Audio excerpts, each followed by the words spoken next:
Hello बच्चों। आज हम बेटा क्लास 12th का केमिकल काइनेटिक्स स्टार्ट कर रहे हैं और ये मोस्ट इम्पोर्टेंट चैप्टर होता है, छोटा चैप्टर है और इससे 5 मार्क्स आपको मिलते हैं बोर्ड में। एक क्वेश्चन बच्चों आपका जेई का होता है और एक क्वेश्चन हर साल इसका नीट का होता है। तो एक क्वेश्चन जेई का, एक क्वेश्चन बोर्ड का, और बोर्ड के आपके दो क्वेश्चन बन सकते हैं। एक न्यूमेरिकल बनेगा आपका 2 नंबर का और 3 नंबर का थ्योरेटिकल और कंसेप्चुअल पोर्शन बनेगा। तो बेटा आज हम फर्स्ट लेक्चर होगा केमिकल काइनेटिक्स का। सबसे पहले बच्चों पता होना चाहिए कि केमिकल काइनेटिक्स होता क्या है। तो केमिकल का मतलब क्या हो गया बेटा? Chemical reactions and equations. जब भी कभी केमिकल वर्ड है तो इससे समझोगे आप क्या? केमिकल रिएक्शंस एंड इक्वेशंस बेटा। केमिकल रिएक्शंस एंड इक्वेशंस हो गए यहाँ पे। और काइनेटिक्स का मतलब क्या होता है बच्चों? तो काइनेटिक्स का मतलब होता है मूवमेंट। मूवमेंट बोल सकते हो या फिर स्पीड बोल सकते हो। तो बेटा इसमें हम चैप्टर में पढ़ने क्या वाले हैं, इससे हमें पता चलता है केमिकल रिएक्शंस एंड इक्वेशन का मूवमेंट के बारे में पढ़ने वाले हैं, या केमिकल रिएक्शंस की स्पीड के बारे में पढ़ने वाले हैं कि कोई भी रिएक्शन कितना फास्ट हो रही है, कितना टाइम ले रही है, कितना कम टाइम लग रहा है, कितना ज्यादा टाइम लग रहा है। तो अगर आपसे पूछा जाए कि केमिकल काइनेटिक्स है क्या बेटा, तो आप क्या कहोगे? एक ऐसी ब्रांच है केमिस्ट्री की जिसमें हम मूवमेंट या फिर स्पीड ऑफ द रिएक्शंस के बारे में पढ़ते हैं। Speed of the chemical reactions के बारे में पढ़ते हैं। तो सबसे पहले बच्चों डेफिनेशन लिखोगे, क्या लिखोगे? It is a branch of chemistry, it is a branch of chemistry in which we study about, in which we study about किसके बारे में बेटा पढ़ते हो? In which we study about the speed of the chemical reactions. Speed या फिर movement of the chemical reactions and equation. Chemical reactions बेटा, chemical reactions बोला हमने, chemical reactions and equations. Chemical reactions and equation is called chemical kinetics, is called chemical kinetics, is called chemical kinetics. बच्चों दुनिया में जितनी भी reactions हैं, इस चैप्टर में हमने उन सभी रिएक्शंस को 3 पार्ट में डिवाइड किया हुआ है। तो अगर आपसे पूछा जाए कि कौन से टाइप की रिएक्शन इस चैप्टर में हम पढ़ते हैं, तो बेटा 3 टाइप की रिएक्शन है। तो मैं लिख देता हूं types of reactions. Types of reactions की बात जब भी करूंगा बच्चों तो 3 तरीके की रिएक्शंस हैं। फर्स्ट टाइप की कौन सी रिएक्शन है? तो very fast reaction. Very fast reactions है बच्चों। वेरी फास्ट रिएक्शंस का मतलब क्या हो गया? ऐसी रिएक्शंस जो कि बहुत कम ड्यूरेशन में कंप्लीट हो जाती है। तो क्या लिखोगे बच्चों? These are those reactions, these are those reactions which completes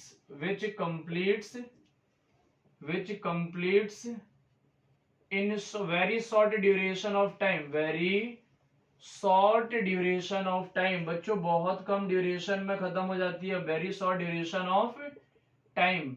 कितना शॉर्ट ड्यूरेशन बच्चों? ये भी तो पता होना चाहिए। कितना शॉर्ट ड्यूरेशन? तो 10⁻⁻⁹ से लेके 10⁻⁻6 सेकेंड। बहुत कम टाइम, 1 सेकेंड का भी बहुत छोटे पार्ट में ही खत्म हो जाती है रिएक्शंस। बच्चों कौन सी रिएक्शंस होती है? तो जितनी भी आयनिक रिएक्शंस होती है, आयनिक रिएक्शंस हो गई बच्चों। ये आपका एग्जांपल हो गया। आयनिक रिएक्शंस जो होती है वो बहुत शॉर्ट ड्यूरेशन में खत्म हो जाती है। और हम बेटा न्यूक्लियर रिएक्शंस की भी बात कर सकते हैं। न्यूक्लियर रिएक्शंस, आयनिक रिएक्शंस और न्यूक्लियर रिएक्शंस जो होती है बेटा, आयनिक रिएक्शंस एंड न्यूक्लियर रिएक्शंस, ये क्या होती है? बहुत शॉर्ट ड्यूरेशन में फिनिश हो जाती हैं। दूसरी कौन सी टाइप की रिएक्शन होती है बच्चों? वेरी फास्ट रिएक्शन हो गया। अब हम पढ़ेंगे वेरी स्लो रिएक्शन। तो कौन सी रिएक्शंस होती हैं बच्चों? ऐसी रिएक्शंस जो बहुत ज्यादा टाइम लेते हैं। तो क्या लिखोगे? These are those reactions, these are those reactions which completes बेटा, कंप्लीट्स होती है, विच कंप्लीट्स कितने टाइम में? In few days. डेज में हो सकती है बेटा, कुछ दिन में हो सकती है, कुछ मंथ्स में हो सकती है। Days, months and years. बच्चों कभी कभार साल भी लग सकते हैं, कुछ साल भी लग सकते हैं। मतलब बहुत ही स्लो रिएक्शंस हैं। एग्जाम्पल कौन कौन से बच्चों? तो एग्जाम्पल में आपके पास हो गया एक, जैसे हमें पता है रस्टिंग ऑफ आयरन हो गया बच्चों। रस्टिंग ऑफ आयरन बहुत स्लो प्रोसेस होता है, 1 महीना भी लग सकता है, 1 साल भी लग सकता है, रस्टिंग ऑफ आयरन हो गया। एक और एग्जांपल लिख लेते हैं बच्चों, जब लकड़ी के अंदर गलती है बच्चों, लकड़ी तो डिकम्पोजिशन ऑफ सेलुलोज भी लिख लेते हैं हम लोग, डिकम्पोजिशन ऑफ सेलुलोज बच्चों, लकड़ी का गलना, डिकम्पोजिशन ऑफ सेलुलोज, ये हो गई बच्चों आपकी very slow reaction. Third type की रिएक्शन कौन सी है बच्चों, देखो मैं थर्ड टाइप की रिएक्शन यहां लिखता हूं। अगर मैं थर्ड टाइप की रिएक्शन बोलता हूं तो मैं लिखूंगा बच्चों थर्ड टाइप की रिएक्शन में मॉडरेट रिएक्शन। कौन सी लिखोगे बच्चों, मॉडरेट रिएक्शन। मॉडरेट रिएक्शन क्या होती है, ना तो ये बहुत ज्यादा फास्ट रिएक्शन है, ना ही बहुत ज्यादा स्लो रिएक्शन है। तो क्या लिखोगे, these are those reactions, these are those reactions which completes बेटा कब completes होती है, which completes in few minutes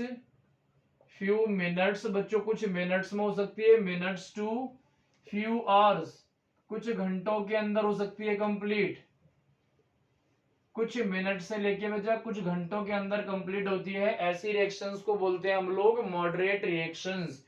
और बेटा मॉडरेट रिएक्शंस में कौन सी होती है, तो हम बोल सकते हैं all molecular reactions. All molecular reactions, all molecular reactions का मतलब क्या हो गया बच्चों, जितने भी हम लैब के अंदर रिएक्शंस करते हैं, तो लैब रिएक्शंस, लैब के अंदर रिएक्शंस होने वाली ये सारी के सारी कैसी होती है बच्चों, मॉलिक्यूलर रिएक्शन होती है। जैसे मैं अगर बोलता चाहूं तो बोल सकता हूं डिकम्पोजिशन ऑफ स्टार्च, स्टार्च का गलना, हाइड्रोलाइसिस ऑफ स्टार्च बोल सकते हो बच्चों। क्या बोल सकते हो, हाइड्रोलाइसिस ऑफ स्टार्च बोल लो, इन्वर्जन ऑफ केन शुगर बोल सकते हो बच्चों। जितनी भी लैब के अंदर रिएक्शंस होने वाली है इन सब के बारे में हम लोग पढ़ेंगे मॉडरेट रिएक्शन के अंदर। और बोल सकते हो बच्चों इन्वर्जन ऑफ केन शुगर बेटा, इन्वर्जन ऑफ केन शुगर, सब कुछ को हम डिस्कस करेंगे, बारी बारी से डिस्कस करेंगे और एक एक से पढ़ेंगे। अब आपसे बेटा पहला क्वेश्चन बन सकता है कि बताओ इस चैप्टर में हम लोग कौन से टाइप की रिएक्शंस को पढ़ेंगे। तो बच्चों वेरी फास्ट रिएक्शन तो हम पढ़ेंगे नहीं, क्यों, इतने शॉर्ट ड्यूरेशन में है, हम लोग इसकी रीडिंग को ही ऑब्जर्व नहीं कर पाएंगे, और जब रीडिंग को ऑब्जर्व नहीं कर पाएंगे तो इसकी मूवमेंट कैसे ऑब्जर्व कर पाएंगे, स्पीड कैसे पढ़ पाएंगे। तो वेरी फास्ट रिएक्शन तो हम पढ़ेंगे नहीं इस चैप्टर में। वेरी स्लो रिएक्शन पढ़ेंगे क्या, तो बेटा इनको भी नहीं पढ़ेंगे, क्योंकि वेरी स्लो रिएक्शन इतनी स्लो है कि कुछ महीनों से लेके कुछ साल लग जाएंगे। तो एक रिएक्शन को कंप्लीट होने में अगर 1 साल लग गया तो बहुत ज्यादा टाइम कंज्यूमिंग रिएक्शन होगी बच्चों। तो वेरी स्लो रिएक्शंस को भी हम लोग नहीं पढ़ेंगे इस चैप्टर में।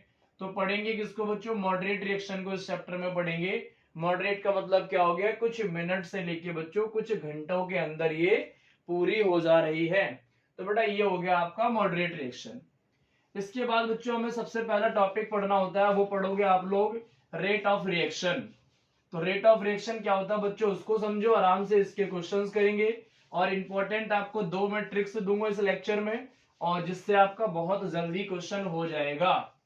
तो बच्चों कौन सी रिएक्शन पढ़ेंगे इस चैप्टर में हम लोग, तो पढ़ेंगे मॉडरेट रिएक्शन। फर्स्ट टॉपिक कौन सा हमारा, rate of reaction.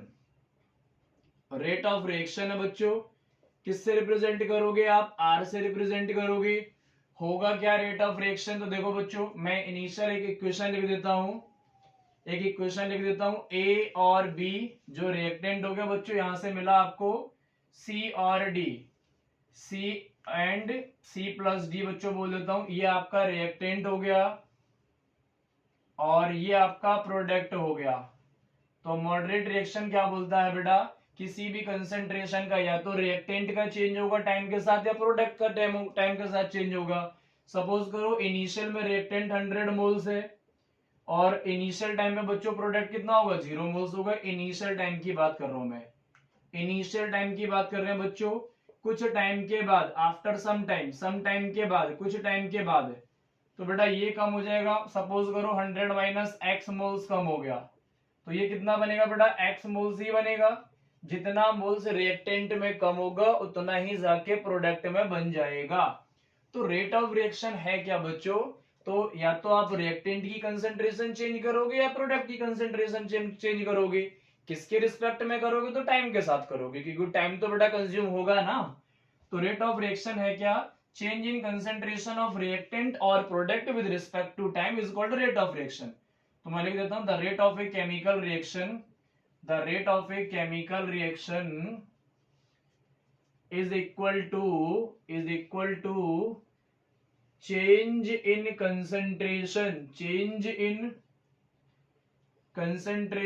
of reactant or product, change in concentration of reactant or product with respect to time is called rate of reaction, बच्चों इसी को बोला हमने रेट ऑफ रिएक्शन। तो चेंज इन कंसेंट्रेशन हो रहा, तो बेटा रेट ऑफ रिएक्शन को मैं लिख सकता हूं delta R is equal to, या फिर R is equal to delta C upon में डेल्टा टी। डेल्टा सी क्या हो गया बच्चों? चेंज इन कंसेंट्रेशन, और डेल्टा टी क्या हो गया आपका? Change in time. Delta C क्या हो गया? चेंज इन कंसेंट्रेशन, और डेल्टा टी क्या हो गया आपका? Change in time. Change in time बोल सकते हो बच्चों, चेंज इन टाइम बोल सकते हो, लेकिन जब भी हम चेंज करेंगे तो बेटा ये क्या हो गया? हमारा एवरेज रेट ऑफ रिएक्शन हो गया। तो अगर मैं इसको लिखना चाहूं तो मैं क्या लिख सकता हूं? Average rate of reaction. बेटा रेट ऑफ रिएक्शन लिखो या फिर एवरेज रेट ऑफ रिएक्शन लिखो, कोई दिक्कत नहीं है। इसको मैं रेट ऑफ रिएक्शन भी बोल सकता हूं, क्योंकि रेट ऑफ रिएक्शन भी यही है बच्चों, चेंज इन कंसेंट्रेशन। अगर मैं इसको और एक्सप्लेन करता हूं तो क्या लिखूंगा बच्चों? C2 माइनस C1 कर सकता हूं क्या? Change in concentration. Change in time करोगे तो बच्चों T2 माइनस T1 कर सकता हूं क्या? ये हो गया चेंज इन टाइम। C2 क्या हो गया आपका? फाइनल कंसेंट्रेशन हो गया, और ये क्या हो गया आपका? इनिशियल कंसेंट्रेशन हो गया। हमेशा बच्चों आप बड़ी कंसेंट्रेशन में से छोटी कंसेंट्रेशन को चेंज करना। और T2 क्या आपका? फाइनल टाइम हो गया बच्चों, और T1 क्या हो गया आपका? इनिशियल टाइम हो गया, बेटा। तो डेल्टा सी को मैंने क्या लिख दिया? C2 अपॉन में C1 लिख दिया। अगर बच्चों इसका मैं ग्राफ से एक रिप्रेजेंट करना चाहूं तो आप क्या लिखोगे बच्चों? यहाँ पे मैं चेंज इन कंसेंट्रेशन कर देता हूँ बेटा, डेल्टा सी अपॉन में डेल्टा टी। डेल्टा टी को मैं टाइम लिख सकता हूँ और इसको मैं कंसेंट्रेशन लिख सकता हूँ। तो ग्राफ क्या बनेगा बेटा? इसका स्लोप जो होगा उस टाइप का ग्राफ होगा। सपोज करो ये हो गया, तो ये कंसेंट्रेशन हो गया, ये कंसेंट्रेशन हो गया, ये कंसेंट्रेशन हो गया, और ये कंसेंट्रेशन हो गया। ये बच्चों क्या हो गया? T1 हो गया, और ये T2 हो गया, ये C1 हो गया, और ये C2 हो गया। तो C2 पे बेटा T1 टाइम हो गया, और T2 पे C1 टाइम हो गया। तो बेटा ये आपका ग्राफ हो गया delta C, change in concentration. अगर बेटा अब यहीं पे मैं इंस्टेंटेनियस रेट ऑफ रिएक्शन की बात कर लेता हूं, तो इंस्टेंटेनियस रेट ऑफ रिएक्शन में क्या हो जाएगा? अगर मैं मिटा दूं उसको बच्चों, ये तो आपका हो गया रेट ऑफ रिएक्शन, ये हो गया आपका एवरेज रेट ऑफ रिएक्शन। अगर मैं बोल देता हूं, यहीं पे कर लेते हैं बात, instantaneous rate of reaction. Instantaneous rate of reaction की बात करोगे बच्चों, तो इंस्टेंटेनियस का मतलब क्या होता है? एक पार्टिकुलर इंस्टेंट ऑफ टाइम की बात कर रहे हो, तो रेट ऑफ रिएक्शन, या फिर ऐसा हो सकते हो change in concentration of reactant और प्रोडक्ट कब बच्चों? At particular instant of time, eight particular instant of time is called instantaneous rate of reaction, is called बेटा क्या बोलोगे? Instantaneous rate of reaction. Instantaneous rate of reaction हो जाएगा बच्चों ये। अच्छा, इंस्टेंटेनियस रेट ऑफ रिएक्शन को आप क्या करोगे बच्चों? मैं इसको यहाँ पे लिख देता हूं, या फिर इसको मिटा देता हूं थोड़ा सा। तो इंस्टेंटेनियस रेट ऑफ रिएक्शन की अगर मैं बात करूंगा बेटा, तो क्या करूंगा? आर इंस्टेंटेनियस बोल दूंगा, या फिर R limit tends to zero कर दूंगा बेटा। लिमिट टेंस टू जीरो क्या लिखूंगा? डेल्टा सी या फिर डीसी अपॉन में dt कर दूंगा बेटा। डीसी अपॉन में dt क्या हो गया? बहुत छोटे टाइम के लिए हो गया। लिमिट टेंस टू जीरो कर दोगे बच्चों तो बहुत छोटे टाइम के लिए हो गया। आप इसको ऐसे भी लिख सकते हो, और अगर मैं इंस्टेंटेनियस की बात करूंगा तो R instantaneous is equal to DC upon में dt भी कर सकते हो। डीसी अपॉन में dt कर सकते हो बेटा। शॉर्ट ड्यूरेशन के लिए हो गया, एक पार्टिकुलर इंस्टेंट ऑफ टाइम। कब की बात है बेटा? Eight particular instant of time. एक और ग्राफ बच्चों मैं बना सकता हूं, एक और ग्राफ देखो आप लोग। अगर मैं बात करता हूं रिएक्टेंट और प्रोडक्ट की टाइम के साथ, तो यहाँ पे रेट ऑफ रिएक्शन था, यहाँ पे क्या बच्चों रेट ऑफ रिएक्शन है, और यहाँ पे टाइम है। तो बेटा हमें पता है, क्या पता है, रिएक्टेंट ये वाला देखो बेटा, प्रोडक्ट बढ़ेगा टाइम के साथ और रिएक्टेंट क्या होगा, डिक्रीज होगा टाइम के साथ। तो जैसे जैसे बेटा रिएक्शन फॉरवर्ड डायरेक्शन में जाएगी, ये रिएक्टेंट था इनिशियल टाइम पे, लेकिन कुछ टाइम के बाद क्या हो रहा है, प्रोडक्ट बनना स्टार्ट हो गया।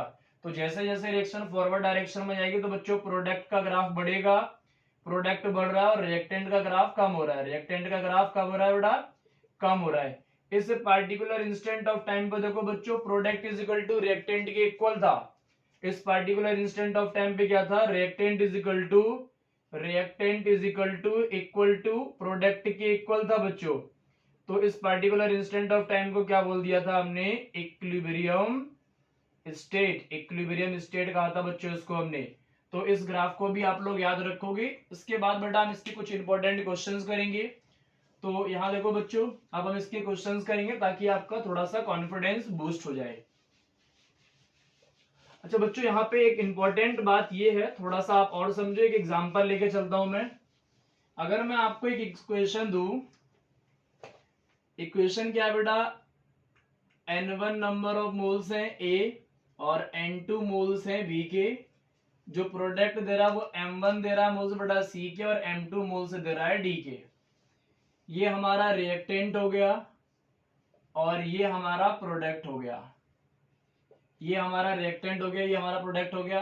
बेटा रिएक्टेंट टाइम के साथ कम होगा तभी प्रोडक्ट बनेगा। अगर रिएक्टेंट में रिएक्शन नहीं हुई तो प्रोडक्ट में फॉर्मेशन नहीं होगा। रिएक्टेंट टाइम के साथ कम होता चलेगा और प्रोडक्ट टाइम के साथ बनता चलेगा बच्चों। तो अगर मैं इसको लिखना चाहूं तो रेट ऑफ, बेटा ये रिएक्टेंट हो गया, डिक्रीज होता रहेगा, तो मैं लिख देता हूं कंसंट्रेशन ऑफ रिएक्टेंट डिक्रीज हो रहा है बच्चों। और कंसंट्रेशन ऑफ प्रोडक्ट क्या होगा, कंसंट्रेशन ऑफ प्रोडक्ट टाइम के साथ इंक्रीज होगा बेटा। रिएक्टेंट की कंसंट्रेशन डिक्रीज होगी विद टाइम के साथ बच्चों, और प्रोडक्ट की concentration of product increase with time के साथ साथ बेटा प्रोडक्ट की कंसंट्रेशन बढ़ती रहेगी। तो रिएक्टेंट की कंसंट्रेशन डिक्रीज हो रही है, तो इसको बोल सकता हूं मैं कि ये कम हो रहा है बेटा। तो इसको हम क्या बोलेंगे, देखो अगर मैं इसको टाइम के रिस्पेक्ट में लिखता हूं तो बेटा लिखूंगा, क्या लिखूंगा, रेट ऑफ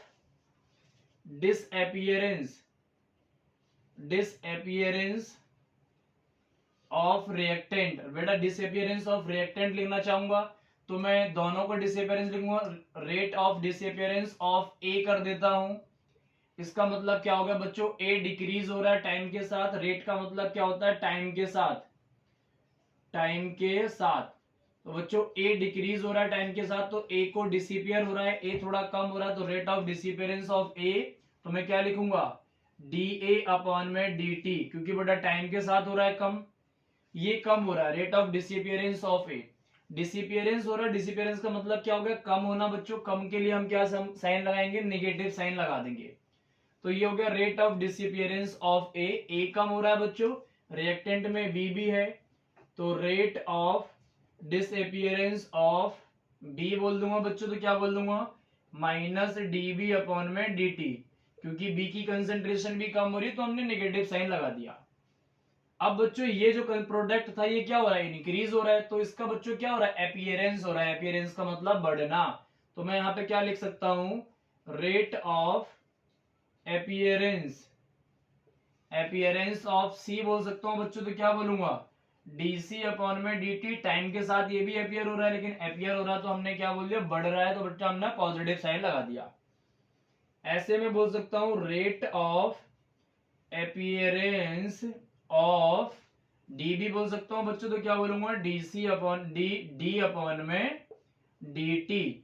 ये बच्चों हो गया आपका रेट ऑफ डिसअपियरेंस। डिसअपियरेंस में हमने क्या कर दिया बच्चों, यहाँ पे नेगेटिव साइन लगा दिया, क्यों, बिकॉज कंसेंट्रेशन इज डिक्रीजिंग।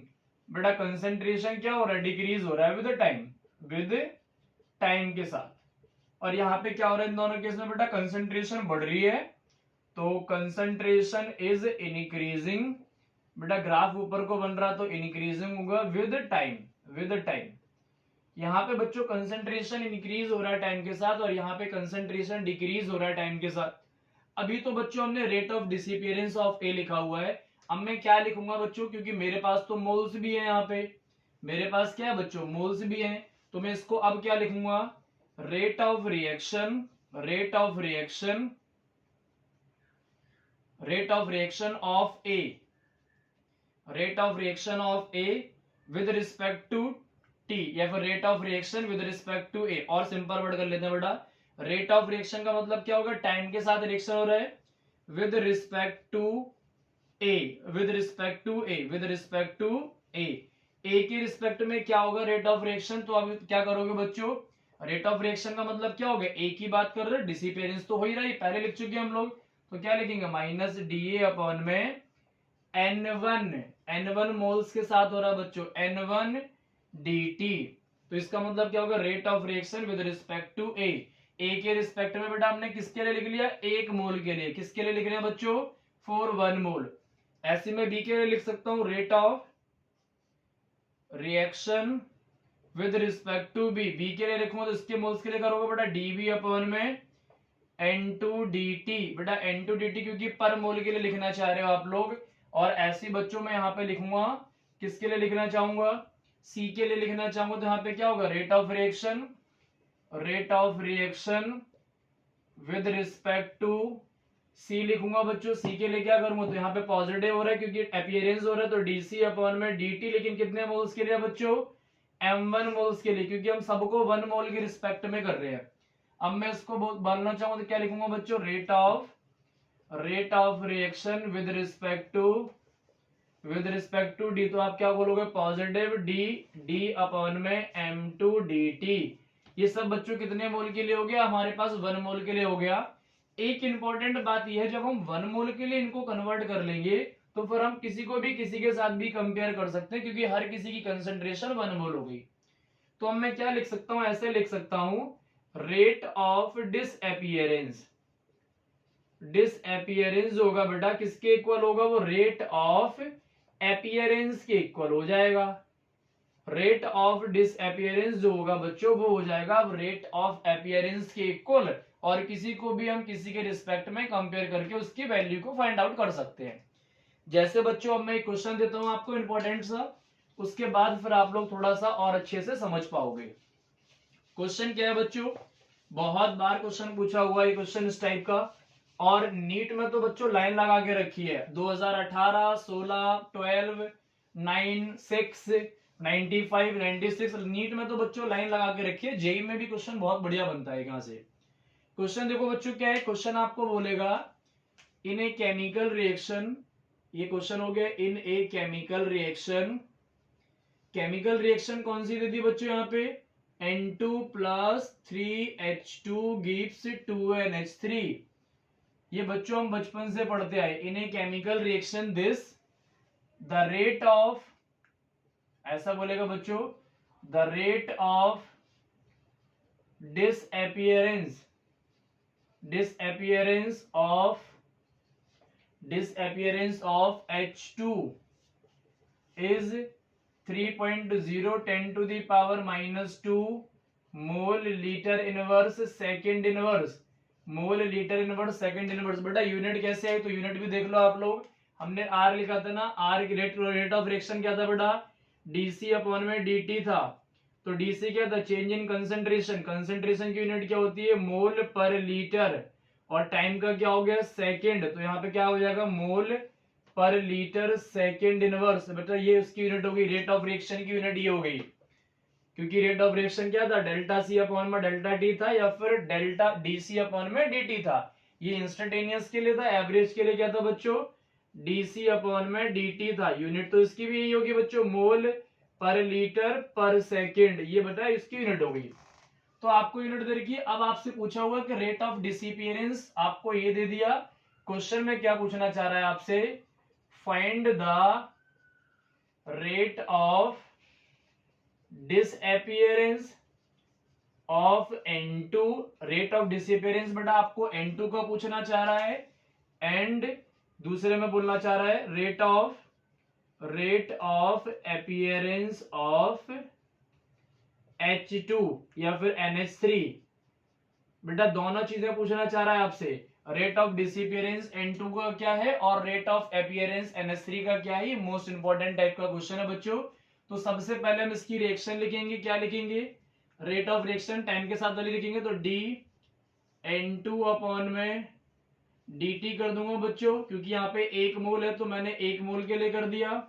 ये रेट ऑफ डिसअपीयरेंस हो गया N2 का, is equal to DH2 upon में dt कर दूंगा। लेकिन बेटा अभी ये कितने मोल के लिए, 3 मोल के लिए, लेकिन मुझे कितने मोल के लिए करना है, 1 मोल के लिए।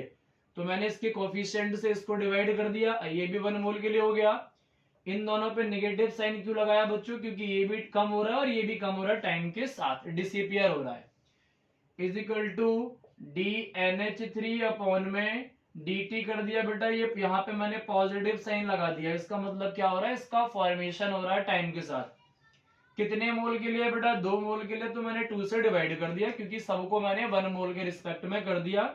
ये बच्चों क्या हो रहे हैं, डिसअपीयर हो रहे हैं, डिसअपीयर हो रहे हैं, और ये क्या हो रहा है, अपीयर हो रहा है। इसकी कंसेंट्रेशन बढ़ रही है, अपीयरेंस, कंसेंट्रेशन इंक्रीज हो रही है, कंसेंट्रेशन इनकी डिक्रीज हो रही है।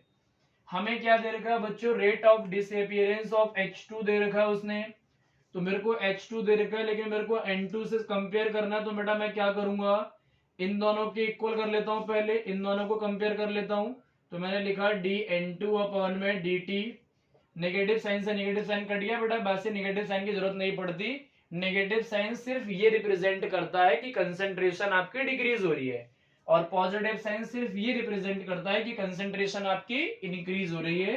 तो मैंने नेगेटिव साइन से कोई मतलब नहीं है मुझे। DN2 अपॉन में dt is equal to DH2 upon में, यहाँ पे क्या कर दिया बेटा, 3dt कर दिया। अब मुझे कंसेंट्रेशन किसकी दे रखी है, इसकी दे रखी है डिसअपीयरेंस ऑफ H2, इतनी की कंसेंट्रेशन मुझे दे रखी है। तो मैंने 3 को इधर कर दिया, फिर जरूरत ही नहीं है, मुझे यही निकालना था। तो मैंने क्या कर दिया, DN2 अपॉन में dt इज इक्वल टू, इसकी वैल्यू पुट कर दी 3.0 10 टू दी पावर -2 अपॉन में 3। ये बेटा हो गया किसकी, DH2 की होगी, इसको कैंसिल कर दो। तो ये कितना आ गया बच्चों, तो DN2 अपॉन में dt कितना हो गया बच्चों, ये हो गया 1.0 10 to the power -2 mole litre inverse second inverse. ये बच्चों नेगेटिव साइन यहाँ पे लगा दोगे, इसका मतलब क्या हो गया, डिसअपीयरेंस हो रहा है। अब हमसे क्या पूछा हुआ है, रेट ऑफ अपीयरेंस भी पूछा हुआ है बेटा, किसका पूछा हुआ है, NH3 का पूछा हुआ है। तो इन दोनों को कंपेयर कर लो, अब इस बार इन दोनों को कंपेयर कर लो, किसी के साथ भी किसी को भी कंपेयर कर सकते हो जो वैल्यू आपको गिवन हो। तो बेटा अब मैं इन दोनों को कंपेयर कर लेता हूं, DH2 अपॉन में 3dt is equal to DNH3 upon में 2dt दे रखा है बच्चों। मेरे को ये फाइंड आउट करना है, और h इसकी वैल्यू मैं जानता हूं, ये लिखी हुई है मेरे पास। तो मुझे ये फाइंड आउट करना है, सिर्फ बच्चों इतना फाइंड आउट करना है। तो 2 को मैं क्या करूंगा, यहां ले जाऊंगा। तो मैंने क्या कर लिया, 2/3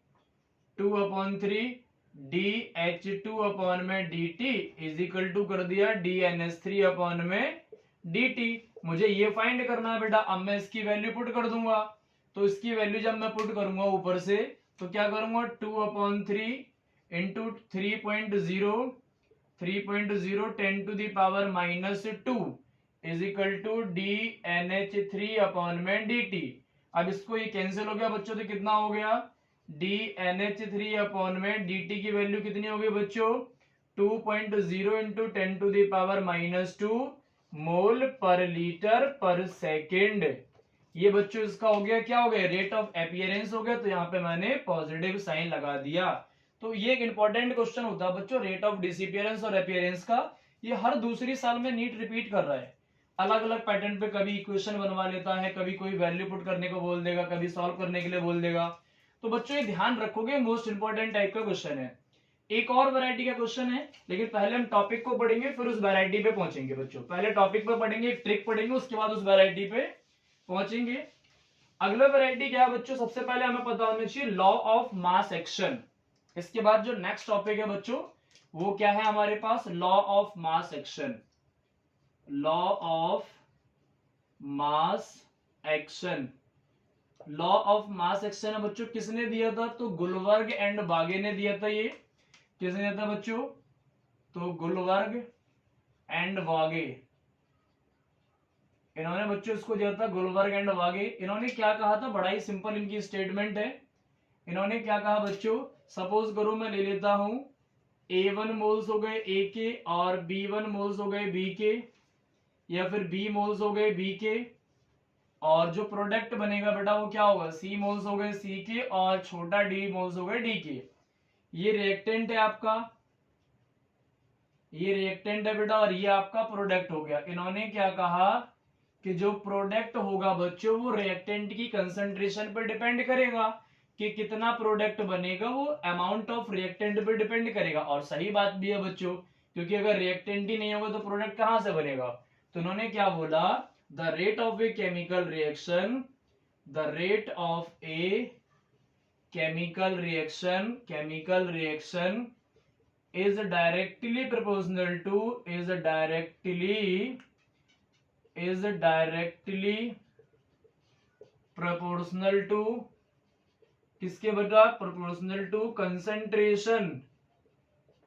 concentration of reactant। the rate of a chemical reaction is directly proportional to concentration of the reactant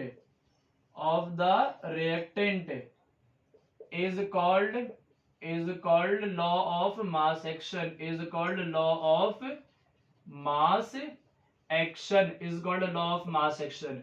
इन्होंने क्या बच्चों कहा, इनकी बात क्या हुई, तो इन्होंने क्या बोला, R is directly proportional to concentration of reactant, reactant की कंसेंट्रेशन के इक्वल होगा बच्चों, directly proportional concentration of reactant होगा। सही बात है बच्चों, जितना रेट होगा उतना, जितना रिएक्टेंट होगा उतना ज्यादा रेट होगा। तो R is directly proportional to, मैं ऐसे कर सकता हूं क्या बच्चों, A की पावर A हो गया और B की पावर क्या हो गया बच्चों, B हो गया। क्योंकि इस ब्रैकेट को क्या बोलते हैं हम लोग, कंसेंट्रेशन ब्रैकेट बोलते हैं। क्या बोलते हैं, कंसेंट्रेशन ब्रैकेट। कंसेंट्रेशन ब्रैकेट बोल देते हो, या फिर इसी को बोल देते हैं हम लोग मोल पर लीटर, मतलब मोलैरिटी की फॉर्म ही होगी बच्चों, तो कंसेंट्रेशन ब्रैकेट बोलते हैं। और इसको लिख सकते हैं मोल पर लीटर। यहां बच्चों डायरेक्टली प्रोपोर्शनल क्या लगोगे, R इज इक्वल टू के, A की पावर बेटा A हो गया, और B की पावर क्या हो गया, B की पावर क्या हो गया, B हो गया। तो A और B क्या हो गए बच्चों, इसके नंबर ऑफ मोल्स हो गए। A और B क्या हो गए, A and B are the number of moles of reactant, reactant के नंबर ऑफ मोल्स को बेटा हमने क्या बोल दिया, A एंड B बोल दिया। के क्या है बेटा, यहाँ पे वेलोसिटी कांस्टेंट कहोगे, वेलोसिटी कांस्टेंट कहोगे, क्योंकि बेटा जितना ज्यादा रिएक्टेंट होगा उतनी ज्यादा स्पीड होगी रिएक्शन में, तो that is called velocity constant. या फिर सिर्फ कांस्टेंट कहोगे, सिर्फ क्या कहोगे बच्चों, कांस्टेंट कहोगे। तो यही इनका लॉ ऑफ मास एक्शन था गुलबर्ग और वागे के through. The rate of a chemical reaction is directly proportional to the concentration of reactant, is called law of mass action. बच्चों लॉ ऑफ मास एक्शन थोड़ा सा मैं और एक्स्ट्रा बता देता हूं आपको। अगर बच्चों ये रिएक्टेंट और प्रोडक्ट बराबर हो जाएगा तो स्टार्टिंग टाइम पे क्या होगा बेटा, लॉ ऑफ मास एक्शन तो देखो इतना ही है, थोड़ी सी एक्स्ट्रा बातें बता रहा हूं, इसको अलग से नोट डाउन कर लोगे बेटा। पहले इनिशियल टाइम पे रिएक्टेंट बहुत ज्यादा अमाउंट में था, तो रिएक्शन कहां जा रहा था बच्चों, फॉरवर्ड डायरेक्शन में जा रहा था। एक टाइम के बाद क्या होगा, रिएक्टेंट और प्रोडक्ट की बराबर बराबर अमाउंट हो जाएगा। सपोज करो यहाँ पे 50 मोल्स हो गए और यहाँ पर भी 50 मोल्स हो गए। तो अब बच्चों फॉरवर्ड डायरेक्शन में अगर गया तो ये थोड़ा ज्यादा मोल्स हो जाएगा, 51 हो जाएगा, और ये 49 हो जाएगा। तो इस टाइम पे क्या हो जाएगा, RB हो जाएगा बेटा, रेट ऑफ बैकवर्ड। तो जब हम पहले रेट ऑफ फॉरवर्ड लिख रहे थे तो रेट ऑफ फॉरवर्ड किस पर डिपेंड था बच्चों, रिएक्टेंट पे डिपेंड था। तो हमने लिखा था क्या, A की पावर A और B की पावर B। जब बच्चों हम रेट ऑफ बैकवर्ड लिखेंगे तो किस पे डिपेंड होगा, इस पे डिपेंड होगा, क्योंकि ये ज्यादा अमाउंट में होगा। तो रेट ऑफ बैकवर्ड, ये क्या है बच्चों, रेट ऑफ फॉरवर्ड है, रेट ऑफ फॉरवर्ड हो गया, और ये क्या हो गया, ये रेट ऑफ बैकवर्ड हो गया, बैकवर्ड। ये रेट ऑफ बैकवर्ड हो गया तो बेटा किस पे लिखूंगा मैं, कंसेंट्रेशन ऑफ C की पावर C और D की पावर D। तो बेटा जब RF इक्वल टू RB हो जाए, इसी इंस्टेंट ऑफ टाइम को हम लोग बोलते थे इक्विलिब्रियम स्टेट, इक्विलिब्रियम स्टेट बोलते थे बेटा इसी को। जब rate of forward rate of backward के इक्वल हो जाए, इसी इंस्टेंट ऑफ टाइम को बोलते थे हम लोग इक्विलिब्रियम स्टेट। ये बच्चों इंपॉर्टेंट हुआ। इसके बाद एक और छोटा सा टॉपिक है, फिर हम लोग न्यूमेरिकल्स करेंगे एडवांस लेवल वाले। तो बेटा इसके बाद क्या टॉपिक होता है, लॉ ऑफ मास सेक्शन में क्या कहा गुलबर्ग और वागे ने कि प्रोडक्ट जो होगा बच्चों वो रिएक्टेंट की कंसंट्रेशन पे डिपेंड करेगा। लेकिन इसके बाद जो बचा आया रेट लॉ, उन्होंने थोड़ी सी और अलग बात कही। रेट लॉ में क्या कहा बच्चों, रेट लॉ जो आया इन्होंने क्या कहा कि बच्चों एक time particular instant of time पे सारे नंबर ऑफ मोल्स रिएक्टेंट को रिएक्ट नहीं कर सकते। जैसे अभी उस सेम इक्वेशन को लिख लेता हूं मैं, A1 A के मोल्स हैं बच्चों, B1 B के मोल्स हैं, या फिर A के मोल्स B के मोल्स। प्रोडक्ट आपका हुआ C के मोल्स और D के मोल्स हुए बच्चों। सेम ही रिएक्शन लिख लिया हमने। क्या एक पार्टिकुलर इंस्टेंट पे A के सभी मोल्स B के साथ रिएक्ट करेंगे क्या? तो ये जरूरी नहीं है बच्चों। रिएक्ट कर भी सकते हैं सारे मोल्स A के B के साथ, और कंप्लीटली रिएक्ट नहीं भी कर सकते हैं। क्योंकि अगर मैं एक एग्जांपल देता हूं, N2 plus 3H2 gives 2NH3, N2 plus 3H2 gives 2NH3। क्या यहाँ पे बच्चों ये नाइट्रोजन का एक मोल 3 मोल हाइड्रोजन के साथ रिएक्ट एक इंस्टेंट पे कर सकता है क्या? तो आप कहोगे सर पॉसिबिलिटी है, एक साथ ये कर भी सकता और नहीं भी कर सकता। एक मोल नाइट्रोजन का एक मोल हाइड्रोजन के साथ भी रिएक्ट कर सकता है एक पार्टिकुलर टाइम पे, एक मोल नाइट्रोजन का 2 मोल हाइड्रोजन के साथ भी रिएक्ट कर सकता है एक पार्टिकुलर टाइम पे, और एक मोल नाइट्रोजन का 3 मोल के साथ भी रिएक्ट कर सकता है। लेकिन ऐसा हमेशा पॉसिबल हो ऐसा नहीं है बच्चों। तो इसी को देख के इन्होंने क्या कहा, इन्होंने क्या कहा, मान लेते हैं हम, लेट कर लिया इन्होंने, let alpha out of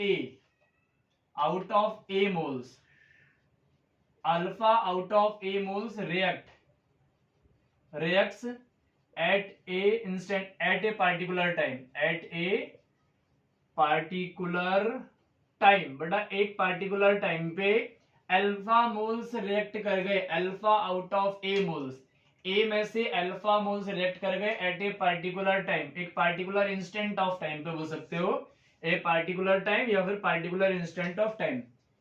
and beta moles, alpha moles out of A बोल लेते हैं बेटा, alpha moles and beta moles out of B, out of B, B में से, बी मोल्स में से बेटा कितने पार्टिकल्स हो गए, बीटा, बी में से कितने रिएक्ट कर गए, बीटा कर गए, और ए में से कितने रिएक्ट कर गए, alpha. Reacts at a particular time, at a particular time, एक पार्टिकुलर टाइम पे बच्चों यहाँ पे कितने मोल्स हो गए, अल्फा मोल्स ए में से रिएक्ट कर गए और बीटा मोल्स बी में से रिएक्ट कर गए। अब हम बच्चों इसमें रेट ऑफ रिएक्शन लिखेंगे। अगर मैं रेट ऑफ रिएक्शन लिखना चाहूं या फिर रेट लॉ लिखना चाहूं, तो रेट लॉ ने क्या कहा बच्चों, रेट लॉ में क्या कहा गया वो समझो। तो इन्होंने क्या लिखा, R is directly proportional to concentration of reactant तो है बच्चों, लेकिन कौन सा concentration of reactant at particular instant of time की बात कही बच्चों, at particular instant of time. तो बेटा पार्टिकुलर इंस्टेंट ऑफ टाइम में से ए मोल्स तो रिएक्ट किए नहीं, बी भी नहीं किए, पार्टिकुलर इंस्टेंट पे कितने मोल्स किए, अल्फा और बीटा। इसका मतलब ये हुआ कि ए बी से कंप्लीटली रिएक्ट नहीं किए, एक पार्टिकुलर इंस्टेंट पे अल्फा ए में से किए और बीटा बी में से किए। तो हमने क्या लिख लिया, are is equal to K A की पावर अल्फा और बी की पावर बीटा।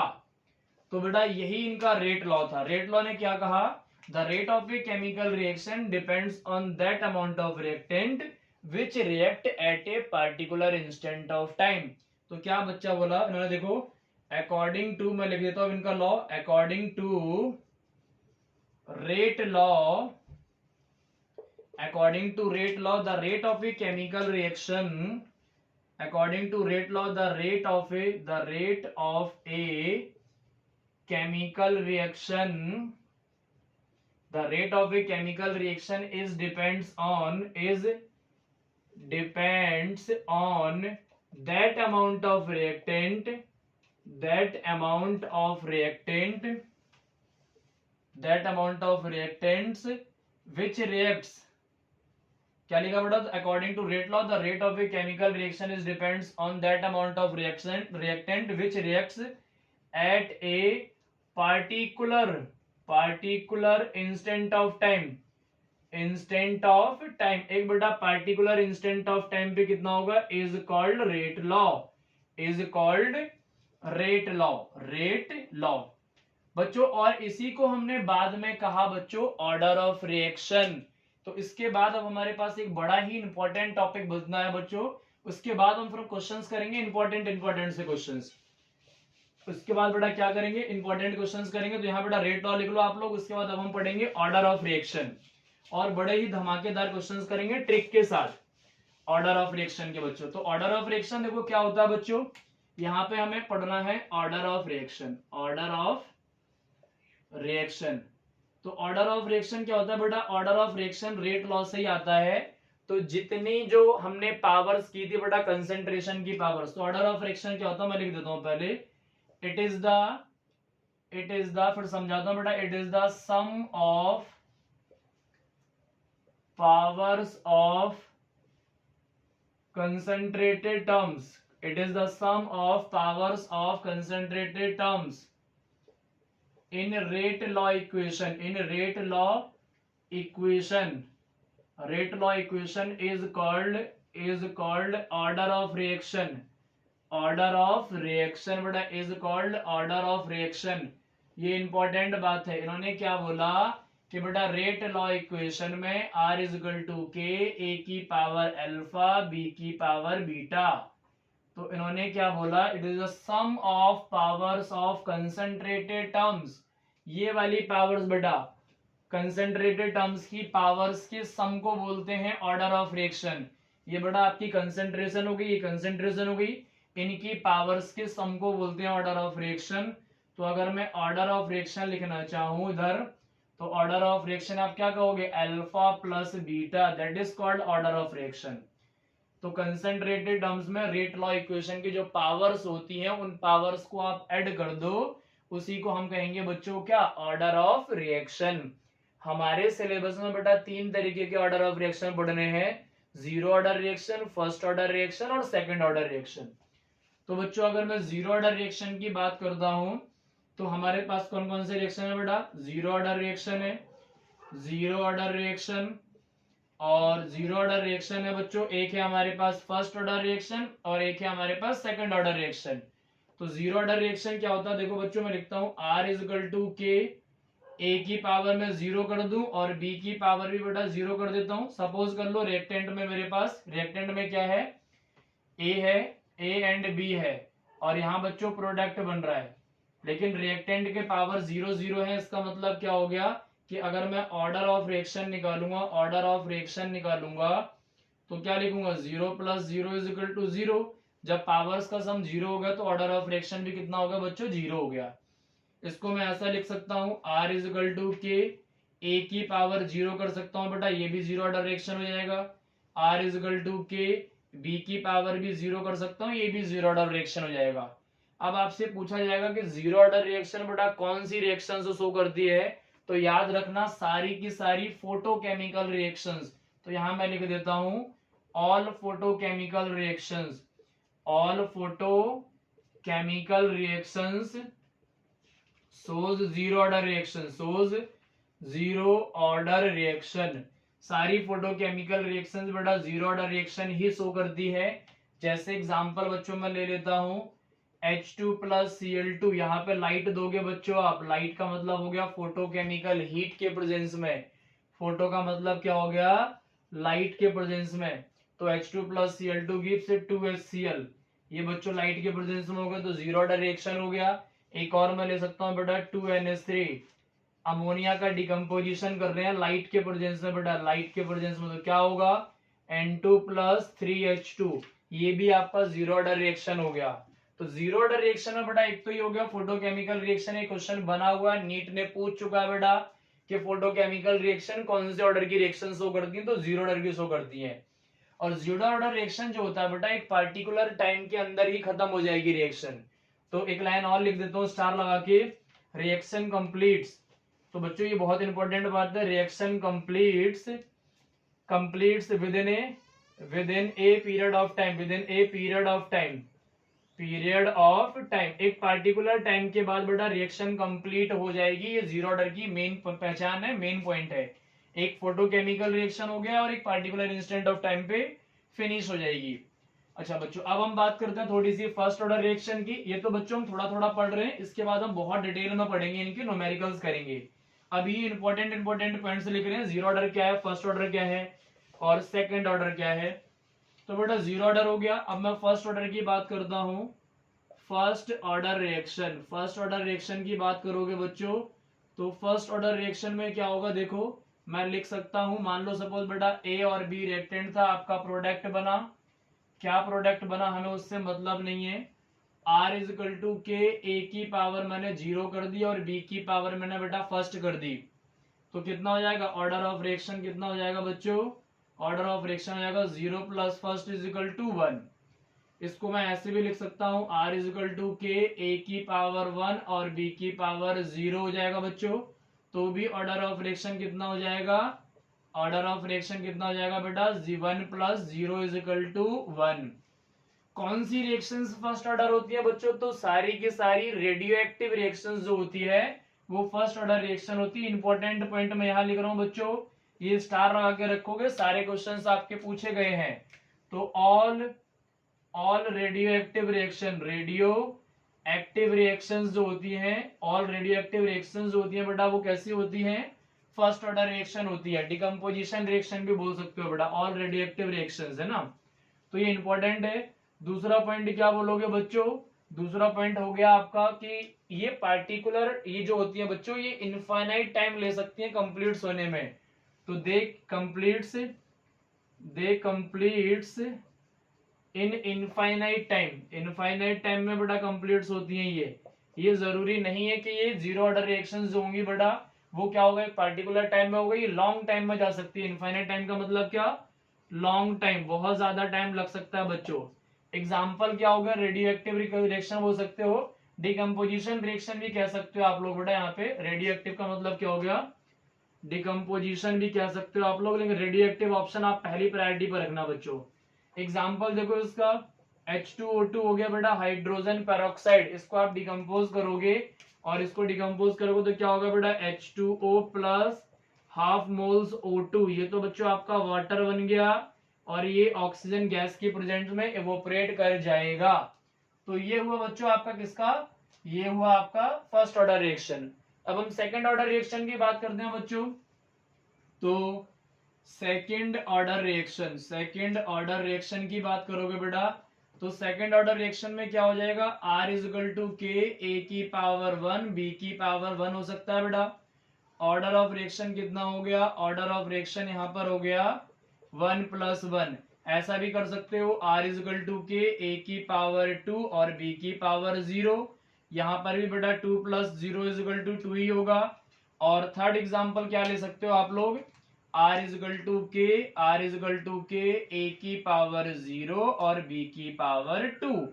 यहां पर भी बेटा 0 प्लस 2 इज इक्वल टू 2 ही होगा। यहाँ पर बच्चों जितनी भी डिकम्पोजिशन रिएक्शन होती है फिर जो टाइम के साथ कंप्लीट होती है, जैसे हाइड्रोलाइसिस रिएक्शंस हो गई, तो मैं लिख देता हूं हाइड्रोलाइसिस रिएक्शंस जितनी भी होती है बेटा सब किसके अंदर आएंगी, सेकेंड ऑर्डर के अंदर आएंगे। तो यहाँ पे एग्जांपल हो गया हाइड्रोलाइसिस रिएक्शंस। कौन सी होगी एग्जांपल बेटा, ये थोड़ा टाइम ले भी सकती है बेटा, एक पार्टिकुलर टाइम में नहीं होती कंप्लीट, टाइम कभी कभार ज्यादा भी लगता है इनके अंदर, कभी कभार बहुत कम टाइम में ही खत्म हो जाती है रिएक्शंस। जैसे एग्जांपल हो गया बच्चों hydrolysis of ester, hydrolysis of ester का बेटा हाइड्रोलाइसिस करोगे तो यहाँ पे कौन सी ऑर्डर रिएक्शन होगी, ये सेकेंड ऑर्डर रिएक्शन होगी। तो बेटा कौन सा हो गया, जैसे CH3 CH2 C double bond O C double bond CH3, ये बेटा एस्टर हो गया आपका। यहाँ पे जब इसका H2 के साथ ब्रेक करवाओगे तो क्या होगा बेटा, यहाँ पे नेगेटिव और ये पॉजिटिव, ये ब्रेक होगा H पॉजिटिव और OH नेगेटिव, नेगेटिव के पास पॉजिटिव को पहुंचाओ, पॉजिटिव के पास नेगेटिव को पहुंचाओ। तो हमारे पास क्या बन गया, CH3 CH2 C double bond और ये हो गया बच्चों OH, ओइक एसिड बन गया, ये ओइक एसिड हो गया बच्चों, क्योंकि यहाँ पे डबल बॉन्ड और OH आ गया, ये ओइक एसिड बन गया। और ये क्या बन गया बच्चों आपका, ये भी ओइक एसिड बन गया, CH3 C double bond OH। तो बेटा हाइड्रोलाइसिस ऑफ एस्टर कौन सी हो गई आपकी, सेकंड ऑर्डर रिएक्शन हो गई। एक इंपॉर्टेंट बात और है बच्चों, इनकी हमें यूनिट्स पे एक बहुत ही धमाकेदार क्वेश्चन आता है कि इनकी यूनिट्स बताओ। तो बेटा यूनिट के लिए मैं आपको ट्रिक दे रहा हूं, हर किसी रिएक्शंस के लिए वैलिड है बच्चों। यूनिट्स के लिए क्या ट्रिक है बच्चों, देखो यूनिट्स के लिए मैं ट्रिक देता हूं आपको। तो यूनिट आप हर किसी रिएक्शन के लिए वैलिड है बच्चों। यूनिट के लिए ट्रिक्स क्या नंबर बेटा, ट्रिक नंबर 2, ट्रिक नंबर 1 ही हुई है हमारी अभी तक। क्या है यूनिट के लिए, यूनिट इज इक्वल टू क्या लिखोगे बच्चों, मोल अपॉन में लीटर, मोल अपॉन में लीटर क्या लिखोगे, 1 minus N, 1 minus N second inverse. बेटा ये आपकी यूनिट हो गई, मोल अपॉन में litre 1 minus N second inverse. N क्या है, तो क्या है, ऑर्डर ऑफ रिएक्शन। क्या बच्चों, ऑर्डर ऑफ रिएक्शन। इस चैप्टर में बच्चों यूनिट का बहुत इंपॉर्टेंट रोल है, विदाउट यूनिट आपका क्वेश्चन बहुत जल्दी गलत हो जाएगा। अब मैं बेटा जीरो ऑर्डर की यूनिट निकालना चाहूंगा तो क्या करूंगा, N is equal to 0 put कर दूंगा, यूनिट के फॉर्मूले में लगाओ। तो मोल अपॉन में लीटर, एन की जगह पे कितना पुट करोगे बच्चों, 0 पुट कर दोगे तो एन इज इक्वल टू 0 हो गया, तो 1 minus 0 second inverse. Second inverse करोगे बच्चों तो क्या हो जाएगा, ये यूनिट बन जाएगी इसकी मोल, और ये लीटर ऊपर पहुंच जाएगा, लीटर इनवर्स सेकेंड इनवर्स। अब मैं बच्चों N is equal to 1 put कर दूं तो क्या होगी यूनिट, तो यूनिट हो जाएगी हमारी मोल अपॉन में लीटर, यहां पे बच्चों क्या कर दोगे 1 माइनस 1 सेकेंड इनवर्स। तो बेटा ये कैंसिल होगा तो यूनिट क्या होगी हमारी, यूनिट होगी फर्स्ट ऑर्डर की सेकेंड इनवर्स। ये बच्चों इंपॉर्टेंट है, ये इंपॉर्टेंट है। अगर मैं बेटा एन की जगह पे 2 पुट कर देता हूं तो यूनिट क्या हो जाएगी हमारे पास, मोल अपॉन में litre N 1 minus 2 second inverse. और इसको जब सॉल्व करोगे तो बच्चों क्या हो जाएगा, और मैं इसको ऐसे लिख देता हूं, मोल अपॉन में लीटर, ये क्या हो जाएगा बेटा -1 सेकेंड इनवर्स। तो ये क्या, इसकी यूनिट क्या बन जाएगी बेटा, मोल, मोल क्या बन जाएगा, mole inverse litre second inverse. क्योंकि बेटा लीटर ऊपर जाएगा तो लीटर इनवर्स होना चाहिए, लेकिन इनवर्स का साइन लगा हुआ, इसका मतलब क्या, इनवर्स से इनवर्स कैंसिल हो जाएगा, mole inverse litre second inverse हो गया। एक क्वेश्चन और बनता है बच्चों, क्या फ्रैक्शनल ऑर्डर ऑफ रिएक्शन हो सकता है क्या, तो बेटा फ्रैक्शनल ऑर्डर ऑफ रिएक्शन भी हो सकता है। फ्रैक्शनल ऑर्डर ऑफ रिएक्शन देखो बेटा क्या होगा, ट्रिक लिख लो, मोस्ट इंपॉर्टेंट है। अगर मैं फ्रैक्शनल ऑर्डर की बात करता हूं बच्चों तो क्या होगा, देखो fractional order of reaction, fractional order of reaction, fractional order of reaction भी बच्चों हो सकता है। जैसे अगर मैं पूछता हूं कि R इज इक्वल टू के, R is equal to K A की पावर 1 और बी की पावर 1/2, तो कितना होगा बेटा ऑर्डर ऑफ रिएक्शन। तो ऑर्डर ऑफ रिएक्शन की बात करोगे, ऑर्डर ऑफ रिएक्शन की बात करोगे बच्चों तो क्या कर दोगे, 1 + 1/2, 1 + 1/2 एलसीएम लोगे तो कितना हो जाएगा बेटा 3/2, इसका ऑर्डर ऑफ रिएक्शन हो गया। Order of reaction is equal to 3/2। तो बेटा फ्रैक्शनल ऑर्डर ऑफ रिएक्शन भी पॉसिबल है आपका। आज हमने बच्चों क्या क्या पढ़ा, ऑर्डर ऑफ रिएक्शन पढ़ा, इससे पहले यूनिट की ट्रिक देखी, उसके पहले हमने काफी सारी चीजें पढ़ी, टाइप्स ऑफ रिएक्शंस और रेट ऑफ डिसअपीयरेंस और अपीयरेंस का बहुत ही इंपॉर्टेंट क्वेश्चन होता है बेटा, उनको कर लोगे 10 से 15 क्वेश्चन आप प्रीवियस ईयर के कर लोगे बेटा। कंसेंट्रेशन वाले एग्जांपल एनसीईआरटी के कर लोगे आप, 4.1 और 4.2 एग्जांपल होगा। सिंपल से क्वेश्चन थे एवरेज रेट ऑफ रिएक्शन पे, जिसमें हमने डेल्टा सी अपॉन में डेल्टा टी किया था। आज हम बच्चों इतना ही करेंगे, बाकी का नेक्स्ट लेक्चर में